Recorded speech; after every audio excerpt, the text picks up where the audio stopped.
भगवान शिव माता पार्वती से कहते हैं, इंसान के जीवन में आलस्य की बाधाएं कैसे दूर की जाए। फिर माता पार्वती कहती है, हे देवों के देव महादेव, आप ही बताइए कि इंसान के जीवन में आलस्य की बाधाएं को कैसे दूर करें। फिर भगवान शिव कहते हैं, हे देवी, आज मैं पृथ्वी लोक पर एक साधु का रूप धारण करके अपने भक्त भोला के पास जा रहा हूँ। इसलिए हे देवी, आज आप ध्यान से देखिए और सुने। अगर आप यह कहानी सुन रहे हैं तो पूरा सुनिए। इस कथा को आधा अधूरा छोड़कर जाने की गलती मत करिएगा, क्योंकि इस पवित्र कथा को पूरा सुनने से मनचाहा फल की प्राप्ति होगी। इसलिए इस कथा को पूरा सुने। आप शिव भक्त हैं तो भोलेनाथ का अनादर ना करें। कि इंसान के जीवन में आलस्य की बाधाएं कैसे दूर की जा सकती है। एक गांव में भोला नाम का एक बेहद आलसी और कामचोर व्यक्ति रहता था। उसकी आलसी आदतों के कारण गांव के सभी लोग उससे बहुत परेशान थे। वह सारा दिन बस लेटा रहता और ऊंचे ऊंचे सपने देखता। आज भी वह एक खेत में एक पेड़ के नीचे आंखें बंद करके लेटा हुआ था। तभी खेत के मालिक प्रताप सिंह की आवाज उसके कानों में पड़ी। यहाँ क्या कर रहा है? भोला ने जवाब दिया, तुझे मैंने यहाँ काम पर रखा है या आराम करने के लिए? कौन है भाई जिसने मुझे सपनों से जगा दिया? अरे अपनी सोई हुई आंखें खोल कर तो देख, मैं हूँ। प्रताप सिंह ने कहा, इस खेत का मालिक मैं हूँ। भोला बोला, अरे आप हैं प्रताप सिंह जी, ये क्या, अभी तो कर लेटा हूँ। भोला ने कहा, क्या तुम्हारे खेत में काम करके कुछ देर आराम भी नहीं कर सकते? फिर प्रताप सिंह कहते हैं, पिछले 3 घंटों से तुझे इसी पेड़ के नीचे लेटा देख रहा हूँ। बाकी सब लोग मेहनत से फसल काटने में जुटे हुए हैं और तू यहाँ ऐसे आराम कर रहा है जैसे कि तू इस खेत का मालिक हो। भोला ने जवाब दिया, चिंता मत कीजिए साहब, एक दिन वो भी आएगा जब मैं तुम्हारे जैसे न जाने कितने खेतों का मालिक बनूंगा। दरअसल ये छोटे मोटे काम मेरे लिए नहीं बने हैं, मैं कुछ बहुत बड़ा करने के लिए बना हूँ। भोला, मैं तो तुझे उसी दिन निकाल देता जिस दिन मैंने तुझे काम पर रखा था, लेकिन तेरी पत्नी के आंसू देखकर मैं पिघल गया। अब मैं और तुझे बर्दाश्त नहीं कर सकता। मैं यहाँ मजदूरों को काम करने की तनख्वाह देता हूँ, आराम करने की नहीं। अगर आप मुझे काम पर नहीं रखना चाहते तो मुझे कोई फर्क नहीं पड़ता, लेकिन 10 दिन की मेहनत के पैसे तो मुझे दे दीजिए। तेरा दिमाग तो ठीक है भोला, पिछले 10 दिनों में तूने 12 घंटों में 12 मिनट भी काम नहीं किया। किस बात के पैसे मांग रहा है?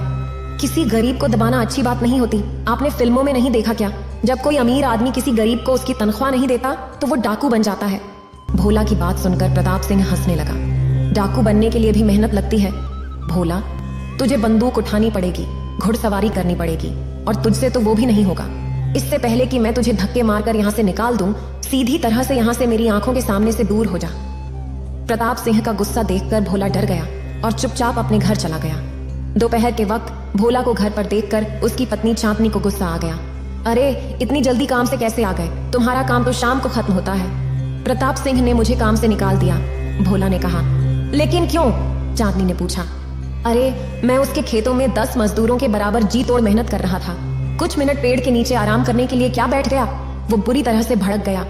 हे देवों के देव महादेव, बड़ी मुश्किल से तो प्रताप सिंह के सामने आंसू बहाकर तुम्हें काम दिलवाया था, लेकिन तुम्हें वहां से भी निकाल दिया गया। आखिर तुम्हारा ये आलसपन कब जाएगा? कब तुम कामचोर से मेहनती इंसान बनोगे? गांव की सारी औरतें मेरा मजाक उड़ाती हैं। अरे तुम उनकी बातों पर ज्यादा ध्यान मत दिया करो। कितनी बार कहा है कि औरतों की तो आदत ही है एक दूसरे का मजाक बनाना। तुम्हें अपनी पत्नी का मजाक उड़वाना तो मंजूर है, लेकिन काम करना मंजूर नहीं है। अरे पत्नियों को तो शिकायत रहती है कि उनके पति उनके साथ ज्यादा समय नहीं बिता पाते। तुम्हें तो खुश होना चाहिए कि तुम्हारा पति तुम्हारे हमेशा आस पास रहता है। इस तरह से हमारे आस पास होने से मुझे क्या फायदा? इससे तो अच्छा तुम यहाँ से चले जाओ। रसोई में कल रात ही आटा खत्म हो गया और राशन भी बिल्कुल नहीं है। पत्नी कहती है, मुझे कोई मतलब नहीं है, कहीं से भी लाओ पर राशन लेकर आओ। मैं राशन कहाँ से लेकर आऊंगा? चांदनी, प्रताप सिंह ने मुझे 1 पैसा भी नहीं दिया। पैसे काम करने के लिए दिए जाते हैं, आराम करने के लिए नहीं दिए जाते। जो भी हो, मैं तुम्हें काम पर लगाते लगाते तंग आ चुकी हूँ। जाओ किसी से उधार मांग कर लाओ या डाका डालकर लाओ, लेकिन आज तुम्हें महीने भर का राशन लेकर आना है। उसके बाद तुम महीने भर आराम से चाहे तो सोते रहना। मैं तुमसे कुछ नहीं बोलूंगी। और सुनो, राशन लिए बगैर घर में घुस मत जाना। इतना कहकर चांदनी ने वहां रखा चाकू गुस्से से उठा लिया। ये क्या कह रही हो चांदनी? मैं तुम्हारा पति हूँ, क्या तुम मुझे मारकर विधवा बनोगी? इससे तो अच्छा मैं विधवा ही रहूंगी। कम से कम मुझे सुकून तो होगा कि मैं विधवा हूँ, मेरा पति मर चुका है। चांदनी का गुस्सा देख वो तुरंत बाहर आ गया और बड़बड़ाते हुए बोला, हे महादेव, बच गया। आज चांदनी को क्या हो गया? आज तो मेरी खैर नहीं, आज तो चांदनी ने साक्षात काली का रूप ले लिया है। लेकिन मैं राशन कहाँ से लेकर आऊंगा? गांव के हर व्यक्ति से तो मैं उधार मांग चुका हूँ। कोई तरकीब तो निकालनी पड़ेगी, नहीं तो आज चांदनी मुझे नहीं छोड़ेगी। तभी चांदनी अंदर से चीख कर बोली, बाहर खड़े मत रहो, महीने भर का राशन लेकर आओ। जाता हूँ। भोला तेजी से बाजार की ओर चल दिया, मगर कुछ ही दूर जाकर वह थक गया। कितनी गर्मी है, मुझे तो थकान सी महसूस हो रही है। एक काम करता हूँ, किसी पेड़ की छाया में बैठकर थोड़ा आराम कर लेता हूँ। हाँ, और वहीं बैठकर सोचता हूँ कि ये राशन पानी का जुगाड़ कहाँ से किया जाए। भोला एक पेड़ के नीचे जाकर आंख बंद करके लेट गया। तभी उसके कानों में किसी साधु की कड़कदार आवाज टकराई। उठ जा कामचोर, यहाँ क्यों लेटा है? भोला ने देखा कि एक साधु उसे गुस्से से घूरे जा रहा था। अब तुम्हें मेरे यहाँ आराम करने से क्या दिक्कत होने लगी? साधु जी, मुझे परेशान मत करो। अच्छा खासा मैं सपनों की दुनिया में खोया हुआ था। जिस पेड़ के नीचे तू सपने देख रहा है वो पेड़ मेरा है। क्यों, इस पेड़ पर आपका नाम लिखा है क्या? नहीं, साधु कहता है इस समय मैं इस पेड़ के नीचे बैठकर तपस्या करता हूँ। तपस्या करनी है? साधु जी, तो हिमालय की चोटी पर जाकर तपस्या करो, भगवान शिव प्रसन्न होंगे। मैं तेरे बारे में सब जानता हूँ, तो इसमें नई बात क्या है? मैं इसी गांव का रहने वाला हूँ, वो तो सभी जानते हैं। मैं जानता हूँ कि तू इस वक्त क्या सोच रहा है। उठकर खड़ा हो गया। क्या सोच रहा हूँ बताओ? तू सोच रहा है कि तू महीने भर का राशन कहाँ से लेकर आएगा और कैसे लेकर आएगा। अरे आप तो वाकई बहुत पहुंचे हुए साधु हैं, लेकिन इससे मुझे क्या फर्क पड़ता है? अरे मन की बात तो बहुत से साधु बता देते हैं, पर मदद कोई नहीं करता। भोला की बात सुनकर साधु मुस्कुराते हुए बोले, अगर मैं तेरी मदद करूंगा तो क्या तू मेहनती बनेगा? जब आप मेरी मदद करके मुझे धन दौलत दे दोगे तो मुझे मेहनती बनने की क्या जरूरत है?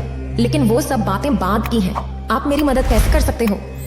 भोला की बात सुनकर साधु ने अपना हाथ हवा में घुमाया। अचानक एक मुर्गी साधु के हाथ में आ गई। अरे साधु जी, आप तो जादूगर भी मालूम होते हो। ये जादू नहीं, मूर्ख सिद्धि है। तुझ जैसा आम इंसान नहीं समझेगा।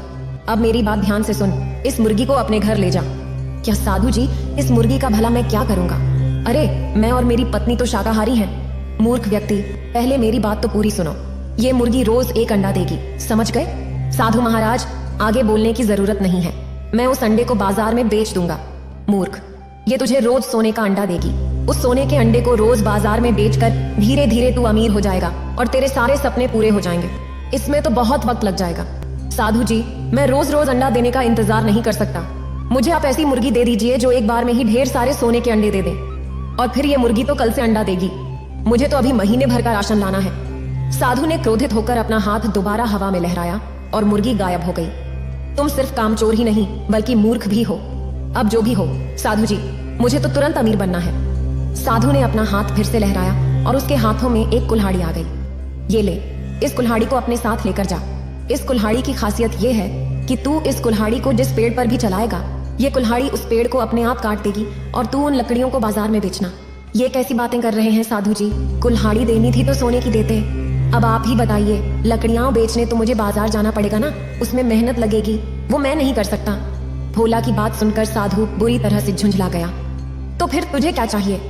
साधु की बात सुनकर भोला बहुत ही गहरी सोच में डूबते हुए बोले, फिलहाल तो मुझे आपके पास जितने भी पैसे हैं वो मुझे दे दीजिए, ताकि मैं महीने भर का राशन भरवा लूं। भोला की बात सुनकर साधु ने एक बटुक निकालकर भोला को थमा दिया। ये लो, ये तो सिर्फ 50 रुपए हैं। इससे महीने भर का राशन तो क्या, आज का भी राशन नहीं आ पाएगा। आपको पता भी है महंगाई कितनी बढ़ गई है। कह रहे थे कि सोने का अंडा देने वाली मुर्गी दोगे और अपनी जेब से निकाले सिर्फ 50 रुपए। मूर्ख व्यक्ति, मैं अपने पास सिर्फ उतने ही पैसे रखता हूँ जितना मैं अपने पेट में अन्न ग्रहण कर सकूं। बाकी मोह माया की बातें तेरे जैसा बेवकूफ क्या जाने, तेरा कुछ नहीं हो सकता।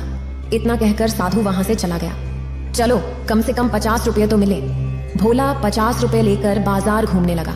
तभी भोला की नजर गांव में बनी एक नई छोटी सी दुकान पर पड़ी, जहां पर गरम गरम समोसे बन रहे थे। लगता है ये दुकान नई है और समोसे बनाने वाला भी इस गांव में नया है। ये समोसे की खुशबू बहुत अच्छी आ रही है।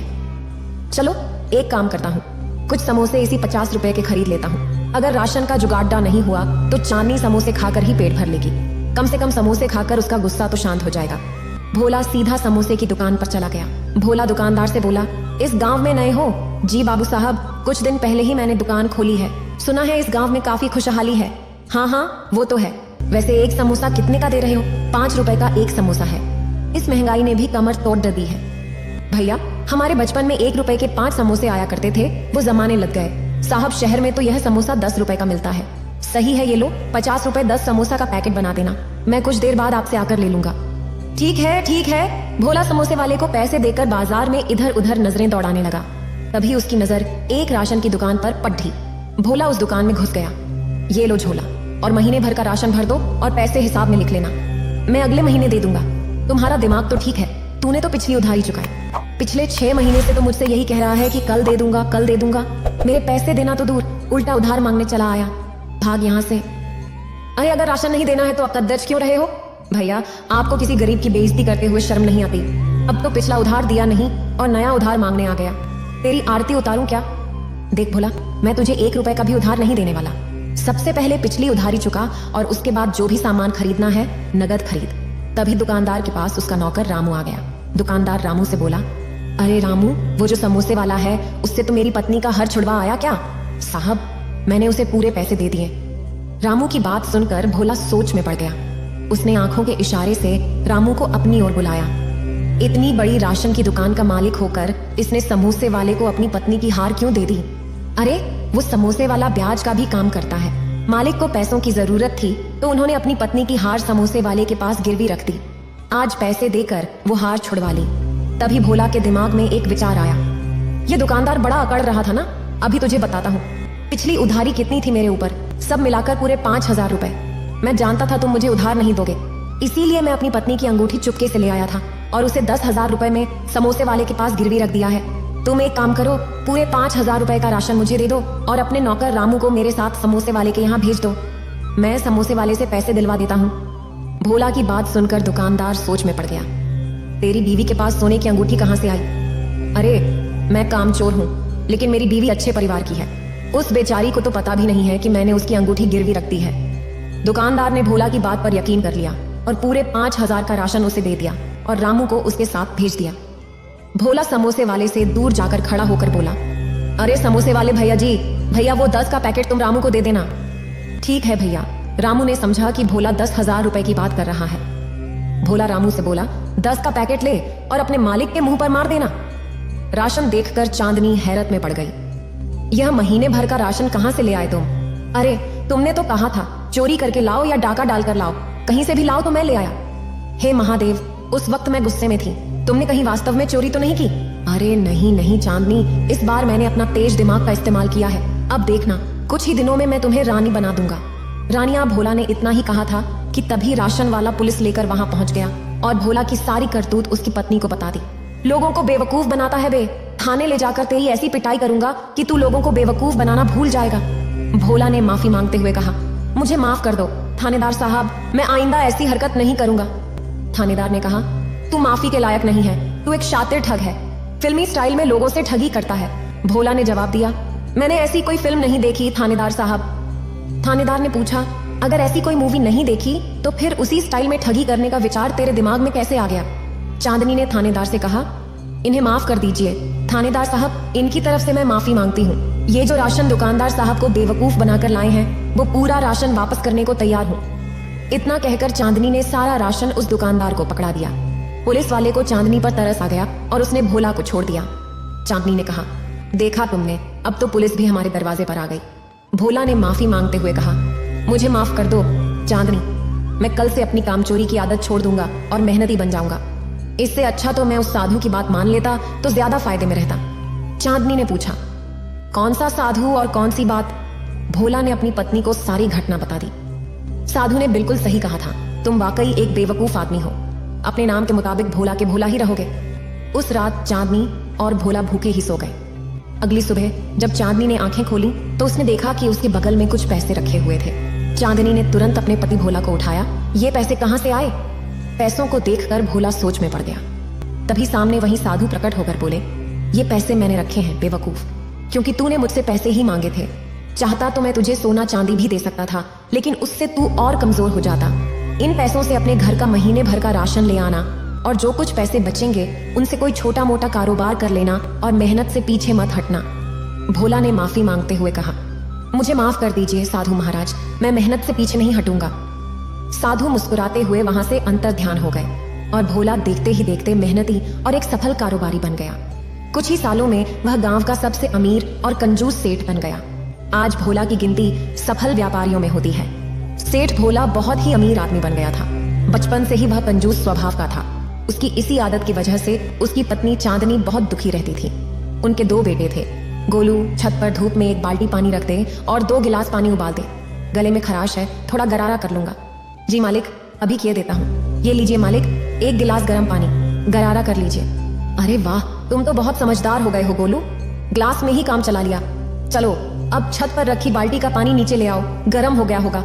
उसमें से आधा गिलास गर्म पानी बाल्टी में डाल दो। आज बहुत ठंड है, आधा गिलास गर्म पानी में नहाओगे क्या और निचोड़ोगे क्या?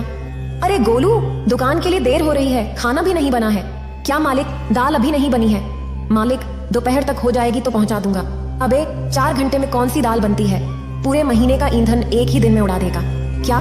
नहीं मालिक, अब मैं आपका नौकर हूँ, उस सवरमल सेठ का नहीं। इसलिए अब मैं जो भी करूंगा आपके हिसाब से करूंगा। मालिक, मैंने जो आपको 2 गिलास पानी उबाल कर दिया था, उसकी भाप से आधा गिलास गर्म पानी इकट्ठा किया था। चलो अच्छा किया, उससे तुमने भी गरारा कर लिया। नहीं मालिक, मैं इतना मतलब भी थोड़ी ना हूँ। मैंने उसमें 2 गिलास और पानी डालकर दाल उबलने के लिए छत पर रख दिया है। दोपहर तक दाल तैयार हो जाएगी। अच्छा, अगर ऐसा हो गया तो मेरा ईंधन भी बच जाएगा। आज तो बस प्रयोग कर रहा हूँ मालिक, अगर कामयाब रहा तो रोज इसी तरह बनाऊंगा। और मालिक, बाजार से एक अंडा ले आऊं? क्या? अबे पागल हो गया, सावन के महीने में अंडा खाएगा? वो मालिक, मैं तो अगले महीने के लिए ही बोल रहा था कि अंडा लाकर रख देंगे। 1 महीने में मुर्गा बन जाएगा तो पूरा घर खाएगा। आज तूने साबित कर दिया कि तू ही मेरा सच्चा नौकर है। नहा धोकर भोला तैयार होकर बैठा रहता है। तभी राज कॉलेज जाने के लिए बाइक की चाबी ले आया। अरे राज, ये मोटरसाइकिल की चाबी लेकर सुबह सुबह कहाँ जा रहा है? चल इधर आ और बाइक की चाबी दे। अरे पापा, कॉलेज जा रहा हूँ, लेट हो रहा है। चल इधर ला बाइक की चाबी। 5 मन अनाज खा खा के कितना मोटा हो गया है। साइकिलिंग कर साइकिलिंग, ये पकड़ साइकिल की चाबी और चल, मुझे दुकान पर छोड़ते हुए अपना कॉलेज निकल जाना। पापा, मैं 60 किलो का हूँ और आप 42 किलो की साइकिल कहाँ उतना वजन सह पाएगी। ऐसा करते हैं, मोटरसाइकिल ले लेते हैं। पापा जल्दी पहुंच जाएंगे और दोनों उस पर निकल जाएंगे। चुपचाप साइकिल निकालो, मैं दुकान तक साइकिल चलाकर लेकर जाऊंगा। तुम पीछे पीछे जॉगिंग करते हुए दुकान तक पहुंचो, फिर वहां से तुम साइकिल लेकर कॉलेज चले जाना। अरे काहे मेरे बच्चे के शरीर पर नजर लगा रहे हो? ऐसे ही सुख के कांटा हो रहा है, ऊपर से तुम इसको इतना परेशान करोगे तो बच्चा कैसे रह पाएगा? जा बेटा जा, तू अपनी बाइक लेकर निकल। इन्हें जैसे जाना है वैसे जाएं दुकान। अरे चांदनी, तुम दोनों एक दिन मुझे रोड पर ला दोगी। रुक राज, मैं भी चलता हूँ। जब मोटरसाइकिल ले ही जा रहा है तो मैं अपनी एनर्जी क्यों खत्म करूँ? मुझे दुकान पर छोड़ते चले जाना। बची हुई एनर्जी से दुकान में 24 बोरियां उठाकर रख दूंगा। इसी तरह भोला की कंजूसी की वजह से पूरे परिवार सहित मोहल्ले के सभी लोग परेशान रहते थे। सेठ भोला की कंजूसी का चर्चा दूर दूर तक मशहूर था। एक दिन दुकान में, अरे रोहन, अंदर तो देखो क्या फूटने का आवाज आया। सेठ जी, चूहे ने डिटॉल की शीशी गिरा दी है, वहीं फूट गया है। यहाँ से कपड़ा और डिटोल ले जाओ और वहां पहुंचकर दूसरी बोतल में निचोड़ कर रख दो, फिर वो कपड़े लेकर मेरे पास वापस आओ। सेठ जी, मैंने सारा डिटोल अच्छी तरह से कपड़े से निचोड़कर दूसरी बोतल में रख दिया है। अरे आपकी उंगली कैसे कट गई? इसमें से तो खून निकल रहा है। ला इधर डिटोल वाला कपड़ा दे, उतना डिटोल बर्बाद हो गया। तुम लोगों को तो कुछ समझ नहीं आता, मैंने इसलिए अपनी उंगली काट ली ताकि इस डिटोल का उपयोग कर सकूं। समझे भाई? दाद देनी होगी आपकी कंजूसी को। क्या बोला? कुछ नहीं बोल रहा हूँ, दाद देनी होगी आपकी दिमाग की भाई। 2 किलो चीनी देना। ये लो भैया, और बोलो अच्छी वाली। पिछली बार यही वाला ले गया था, बिल्कुल मीठी नहीं है, चीनी मीठी नहीं थी। लो कर लो बात, क्या मैं झूठ बोल रहा हूँ? वो तो तुम ही जानो। देखो भाई, 1 हफ्ते तक चीनी मत खाना, तब देखना थोड़ी चीनी भी कैसी मीठी लगती है। ये क्या बकवास है भाई? कैसी बकवास भाई? जितना दाम उतना कम समझे। अब निकलो यहाँ से। एक बार सेठ भोला अपनी दुकान से घर जा रहा था, तभी उसका एक गाड़ी से एक्सीडेंट हो गया। भोला को शहर के एक बड़े अस्पताल में भर्ती कराया गया। उनकी हालत काफी गंभीर थी, खून काफी निकल चुका था, इसलिए उन्हें वेंटिलेटर पर रखा गया। लेकिन कुछ ही दिनों में वह ठीक होकर अपने घर वापस आ गए। चलो भाई साहब, आप मौत के मुंह से वापस आ गए, अब एक पूजा कर पार्टी कर दो। माफ करना वर्मा जी, एक तो उतना खून गिर गया और बचा खुचा खून आप लोग जला रहे हो। अभी 7 लाख रुपए लगे हैं और 10 लाख रुपए का प्लान बना रहे हो। ओ सचमुच मैं शर्मिंदा हूँ। क्यों जी वर्मा जी, क्या गलत बोले थे? तुमने उन्हें इस कदर बोला कि बेचारी आंख नीचे किए हुए चले गए। आया था मुझसे पार्टी लेने, एक तो 7 लाख रुपए चले गए, ऊपर से 10 लाख का चूना लगाने चला है। कान खोल के सुन लो, अगर पार्टी नहीं हुई तो तुम्हारा 20 लाख रुपए का नुकसान नहीं करवाया तो मेरा नाम भी चांदनी नहीं। बीवी का हुक्म था, वो भी पैसों की धमकी से पार्टी के लिए मान जाता है। सभी ने सोचा कि चलो इस एक्सीडेंट से कम सेठ की कंजूसी चली गई और वह भोज के लिए उन्हें इनवाइट किया है। सभी ने बढ़ चढ़कर भोज में शामिल होने की इच्छा जाहिर की। पिताजी, वो टेंट वाला आया है। हाँ, उसे अंदर बुलाओ जी सेठ जी, मैंने छत का सारा नाप ले लिया है। टेंट लगाने में लगभग 3.5 लाख का खर्चा आएगा। अच्छा, अगर ऊपर सीलिंग नहीं करेंगे तो कितना खर्चा आएगा? अगर ऊपर से सीलिंग नहीं करेंगे तो 2.75 लाख खर्च होंगे। अगर टेंट न करें तो सिर्फ कुर्सी टेबल का क्या खर्चा पड़ेगा? अगर टेंट न करें और बत्ती बाजा जनरेटर भी हटा दें तो कुर्सी टेबल का 40,000 रुपया पड़ेगा। और अगर कुर्सी टेबल भी हटा दें तो छत पर दरी बिछाकर, अगर दरी बिछाते हैं तो 300 रुपए में काम हो जाएगा। बहुत अच्छा, बहुत ही समझदार टेंट वाले हो तुम। मैं तुम्हारे टेंट का रेकमेंड अपने दोस्तों के साथ करूंगा। पिताजी, वो टेंट वाला तो बिना कुछ एस्टीमेट बताए ही चला गया। अरे वो बहुत ही समझदार टेंट वाला था। 3.5 लाख रुपए उसने आज मुझे बचा दिया। मेरे इलाज में लगे 7 लाख का आधा पैसा आज रिकवर हो गया। पिताजी, इनविटेशन कार्ड छपवाने के लिए 5,000 रुपए चाहिए थे। अरे सबको तो मुंह से ही बोल दिए हैं, इनविटेशन कार्ड का क्या करोगे? वैसे भी इनविटेशन कार्ड पुराने हो गए हैं। जरा अपना मोबाइल का ब्लूटूथ ऑन कर डेटा देना। मैं अभी से सभी को निमंत्रण भेज रहा हूँ। चलो ये भी 5,000 बच गए। अब भी 3,45,000 रुपए मुझे रिकवर करने होंगे। हलवाई भी पूछ रहा था कि मेन्यू में क्या क्या रहेगा। हाँ, उसे भी भेज दो। आज उसका भी फाइनल कर ही देता हूँ, आखिर संडे को भोज जो है। प्रणाम हुजूर। अरे श्यामचंद्र, क्या हाल है? क्या बजट है तुम्हारा? हुजूर, 500 आदमियों का खाना बनाने का 20,000 लगेगा मालिक। अरे इतना चार्ज तो 5 स्टार होटल के शेफ भी नहीं लेता है एक दिन का खाने का। वो हुजूर, 20 आइटम भी तो हैं, कम से कम 10-12 कारीगर लगेंगे।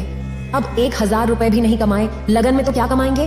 20 आइटम किस बेवकूफ ने यह मेन्यू बनाया है? 20 आइटम खाते खाते आदमी का हाजमा खराब हो जाएगा, उन्हें अस्पताल जाना पड़ेगा। मैं अभी आ रहा हूँ अस्पताल से, मैं जानता हूँ कितना फीस लेता है डॉक्टर। तो 20 आइटम नहीं, 10 आइटम का बताओ कितना लगेगा? हुजूर, 12,000 से कम नहीं हो पाएगा।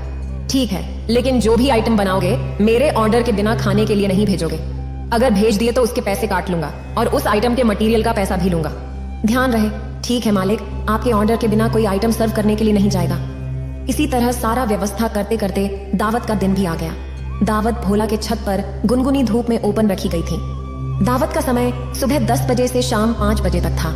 9 बजे से ही लोग आने शुरू हो गए थे। सिंह साहब, ये कंजूस सेठ ने बहुत बड़ा भव्य मकान बनवा रखा है। विश्वास नहीं होता कि इतना खर्चा मकान में इसने कैसे किया होगा। अरे भोला जी, जब पहले पहले करोड़पति बने थे तो उसमें थोड़ा दिखावा करने नहीं आया था। चलो देर से ही सही, भोला की कंजूसी तो कम से कम दूर हुई।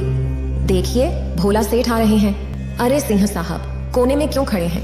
आइए दरी पर बैठकर आराम से बातें करते हैं। आज तो रविवार है, छुट्टी का दिन, इसलिए मैंने आज दावत दी ताकि आप लोगों को काम छोड़कर आना न पड़े। ये बात तो सही कही आपने सेठ जी, लेकिन मुझे एक बात समझ में नहीं आई कि लोग दावत अक्सर रात में देते हैं लेकिन आपने दिन में दी, ऐसा क्यों? देखिए, जो लोग रात में दावत देते हैं वो दरअसल आपको खाना खिलाते ही नहीं। क्यों? ऐसा क्यों? क्योंकि रात में ज्यादा खाना खाने से भोजन पचता नहीं है और आपको डॉक्टर के पास जाना पड़ जाता है। इसलिए मैंने दिन में दावत रखी। जो मजा जमीन पर बैठकर खाने में है वो कुर्सी टेबल पर कहाँ है? इसलिए मैंने सारी कुर्सी टेबल मना कर दी।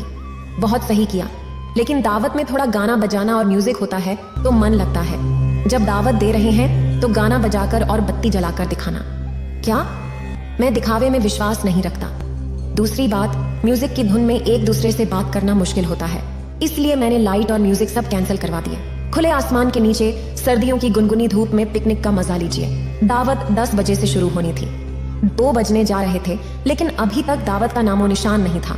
लोग सुबह से ही भूखे पहुंचे हुए थे। कुछ लोग बाहर तो कुछ लोग छत पर भूख से बेहाल होकर टहल रहे थे। मालिक सुबह 10 बजे से ही खाना बनाकर तैयार है। 2 बजने जा रहे हैं, कहें तो स्टॉल लगवा दे। हाँ, अब स्टॉल लगवा, लेकिन छत पर नहीं, घर के बाहर जो खाली मैदान है उसमें अपने आदमी को लिट्टी, चाट, चाउमीन, समोसा, गोलगप्पे सभी आइटम वहां लगवा और 50 रुपए प्लेट बेचना चालू करो।